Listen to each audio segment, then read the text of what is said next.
સ્વામિનારાયણ સંપ્રદાય અને વિવાદ આ એકબીજાના પર્યાય બની ગયા છે.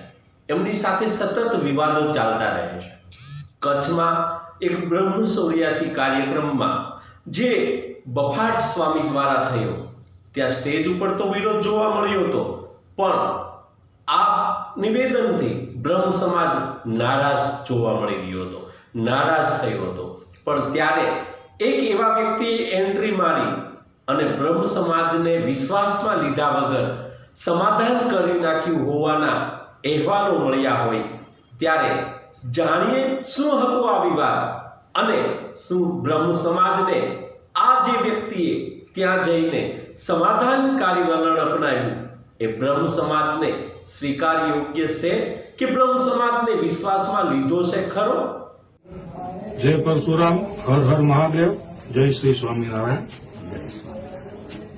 આજ રોજ આપણે જોઈએ છીએ કે સવારથી માંડવી સ્વામિનારાયણ ખાતે ગઈકાલે યોજાયેલ બ્રહ્મ ચોર્યાસી અંતર્ગત એક વિડીયો વાયરલ થઈ રહ્યો હતો. આપણે સૌ જાણીએ છીએ કે જે વિડીયો વાયરલ થયો છે એ પૂરો નથી, કટ કરીને વાયરલ કરવામાં આવ્યો છે. એના બાદ તરત જ આપણા માંડવીના ધારાસભ્ય શ્રી અનિરુદ્ધભાઈ દવે, જે ધારાસભ્ય બાદમાં છે, પણ સૌ પ્રથમ તે એક સંનિષ્ઠ, કર્મનિષ્ઠ અને વિદ્વાન કર્મકાંડી બ્રાહ્મણ છે. એમણે એ બાબતે યોગ્ય પ્રત્યુત્તર પણ આપેલો છે. એટલે વિષય ત્યાંને ત્યાં પૂર્ણ થઈ જાય છે. છતાં પણ લોકોની જે લાગણી અને સોશિયલ મીડિયાના માધ્યમથી આપણે જે મેસેજો વાયરલ કર્યા, વિડીયો બનાવીને વાયરલ કર્યા, અને સ્વામીજીને પણ ઘણા બધા ફોનો આવ્યા, અમને પણ સવારથી ઘણા બધા ફોનો આવે છે. પણ આપણી એક પરંપરા છે, આપણે સૌ સનાતન ધર્મના અનુયાયી છીએ. સ્વામિનારાયણ સંપ્રદાય પણ એક સનાતન ધર્મનો ભાગ છે. અને ભગવાન સ્વામિનારાયણ એ સ્વયં પોતે પણ આપણા બ્રહ્મકુળમાં જન્મેલા છે. સ્વામીજી જે બોલ્યા એ શબ્દની મારામારી છે, આપણે સૌ સમજી શકીએ છીએ, સારી રીતે સમજી શકીએ છીએ કે એક શબ્દની ચૂક છે એ ઘણી વખત મોટી જ્વાળા બની અને સમાજની અંદર ઉભરાતી હોય અને એમાં કેટલાક અસામાજિક તત્વો ઘી હોમવાનું કામ કરી અને વૈમનસ્ય ફેલાવવાના પૂરતા પ્રયત્નો કરે.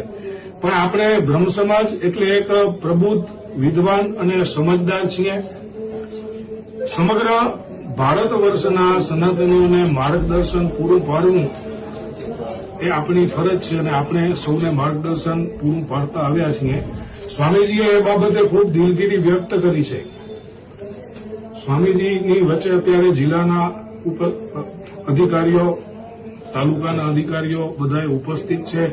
સ્વામીજી એટલે સુધી કીધું કે હું હજી તમે કહો એ કરું, પણ એક ભગવો છે આપણી સનાતનની પરંપરા. એક ભગવો આપણી પાસે નમે કે ભગવા પાસેથી આપણે માફી મંગાવીએ એ પણ કેટલું યોગ્ય. તો આપણે પણ બધાએ પ્રબુદ્ધ છીએ.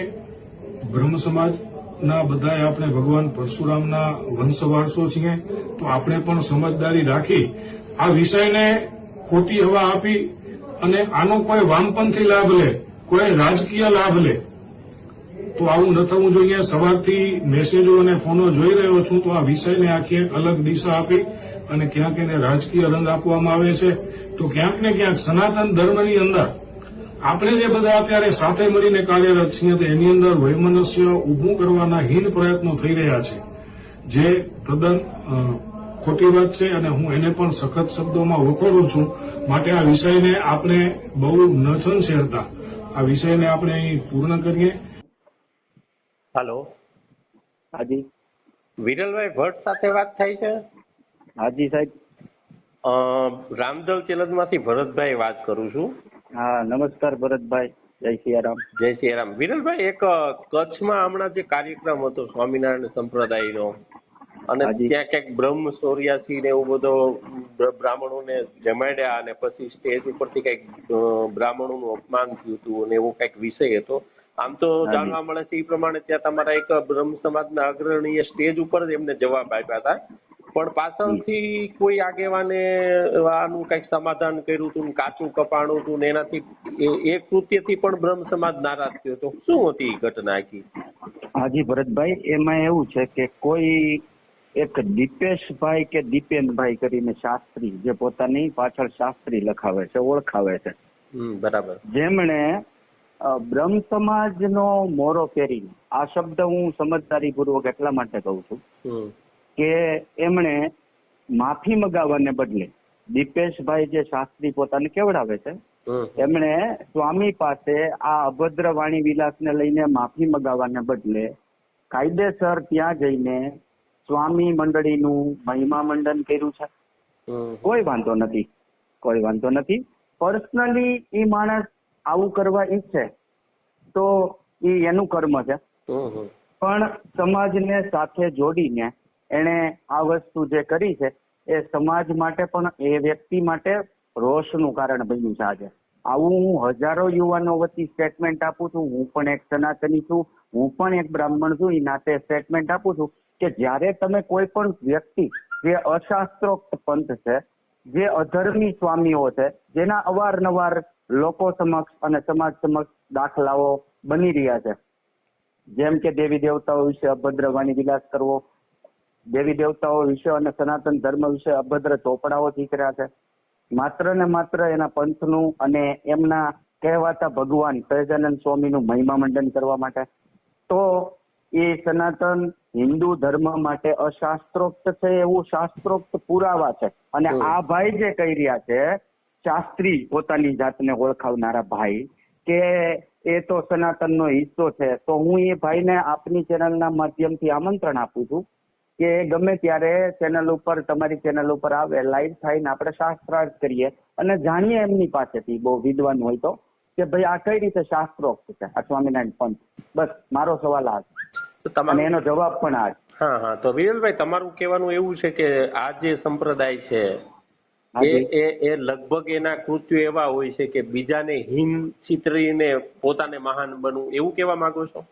હા, એ એમની મોડસ ઓપરેન્ડી છે. ગુનેગારની જે એક કાર્યશૈલી હોય ને, આ રીતે જ ચોરી કરવી, આ રીતે જ ગુનાહિત કૃત્યો કરવા, એ અત્યાર સુધીનો કાર્યકાળ બતાવે છે કે એમની આ છે ને એક આખી ષડયંત્ર વાળી વાત.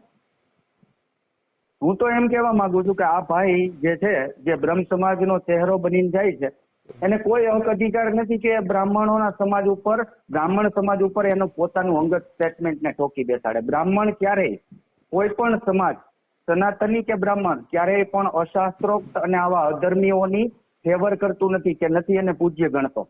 એટલે પહેલી વાતમાં તો એ ભાઈ ખોટા છે જે બ્રહ્મ સમાજનો ચહેરો બનીને જાય છે. રહી વાત આ લોકોની, તો આ લોકો પાખંડીઓ, મેં તમને હમણાં કહ્યું એ રીતે કે એમની પોલિસી રહી છે કે અવારનવાર દેવી દેવતાઓ કોઈ પણ સમાજનું અપમાન કરવાનું ચૂકતા નથી, માત્ર પોતાના માર્કેટિંગ માટે કરે છે. તો કે તમારો કહેવાનો જે આ એક વ્યક્તિએ ત્યાં જઈને જે આ કૃત્ય કર્યું કે ભાઈ આખો બ્રહ્મ સમાજ માફ કરે છે, તો એ સ્વીકાર્ય નથી એવું કહેવા માંગુ છો ને? બ્રહ્મ સમાજ સ્વીકારતો નથી એવું કહેવા માંગુ છો? જી ભરતભાઈ, બ્રહ્મ સમાજ નહીં, કોઈ પણ હિન્દુ સનાતન ધર્માવલંબી માટે પણ આ સ્વીકાર્ય નથી કે જે અશાસ્ત્રોક્ત વસ્તુ છે અને એનું મહિમા મંડન થાય. ઈ પણ પાછું આવા અધર્મીય સ્વામીનું, જેમના અવારનવાર બફાટો અને અભદ્ર વાણી વિલાસ સમાજ સામે આવી રહ્યા છે, એવા હવે આ ભાઈ પોતાને શંકરાચાર્યથી વધારે જો જ્ઞાની સમજતા હોય અને એ શંકરાચાર્યથી વધારે વિદ્વાન જ્ઞાની હોય, અને મેં જે કહ્યું હમણાં એ પ્રમાણે કે જો એ એમને સાબિત કરવા માંગતા હોય તો આપની ચેનલના માધ્યમથી એ સામે બેસીને લાઈવ શાસ્ત્રાર્થ કરી શકે. મારી પાસે પણ પુરાવા છે કે ભાઈ આ સહજાનંદ સ્વામીનો કાર્યકાળ કેવો રહ્યો છે, અંગ્રેજો સાથે એમનો કેટલો સંપર્ક રહ્યો છે, અને એને હિન્દુ ધર્મ માટે સનાતન ધર્મ માટે ક્યાં ક્યાં નુકસાન કર્યું છે, એના પુરાવા હું આપીશ સાહેબ. તો હવે આગળની રણનીતિ કેવી છે બ્રહ્મ સમાજની? એક યુવા છો તમે. હાજી સાહેબ, હવે બ્રહ્મ સમાજ એટલે મેં કહ્યું, હું હજી આ લાઈન ફરીથી રિપીટ કરું છું કે બ્રહ્મ સમાજ આ ભાઈની કે એમના પિતાશ્રીની કોઈ અંગત મિલકત નથી જેનો એ ઇસ્તેમાલ કરી શકે, કે એમનું અંગત સ્ટેટમેન્ટ કે એનું કોઈ અંગત મંતવ્ય કે એની અંગત ચાપલુસી છે જે સમાજ ઉપર ઠોકી બેસાડે.